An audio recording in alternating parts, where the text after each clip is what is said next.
Na? Unoshanda kupi mimi? Ndoshanda kukanzu. Unoshanda ukanzuru. Atanga moto ndiani? Atanga moto mwangu badi zoga. Mamchita sei pana? Tanga chinonga marara. Mamsha sei? Chinonga marara. Mamchinonga marara. Saka moto wazotanga sei? Moto tatazo samoto ditiyoni. Atutsi ni tutsi modai. Vankasango badi no bato wabasa. Kwa imi mamchipisira papi marara? Marara hapa. Padhuze nemota. Nishe buroti. Saka moto wazosvika sei kumota? Maoni maswap angare baba naka omoka naka bateni. Mamuri vangani mamchipisa marara? Umwe wako ari? Atiza. Sei atiza. Munosimbopisira marara apa here mimi? Ndandotangoto kushandira kuno. Matanga ushanda kuno kunhasi. Saka pamaona kuti panapa pane moto mazoita sei? Kwatazono pane moto.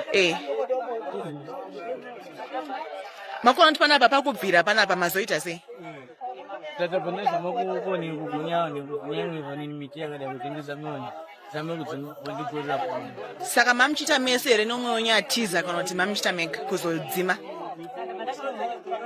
Nda kutorwa ndende kumango ngatorwa pasodhara tono kuti. Kosei atiza? Zvototinda. Imakamboshandira kuno here? Mati? Makamboshandira kuno here? Chikuno.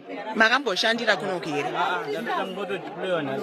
Asa munozvoonawo here kuti panapa patiri kupisira panapa pangakozawo damage kuproperty iri padhuze?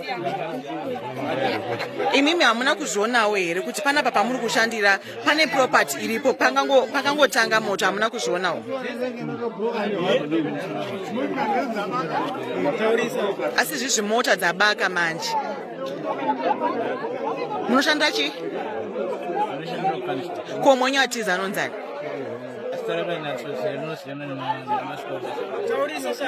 Zita rake raita sei? Zita rake raita anonzani? Asareka ndinatsurizira munyono ndapuwa munyono ndio. Ko imi munonzani? Anodzi mungaishe. Munonzani? Mungaishe. Mungaishe.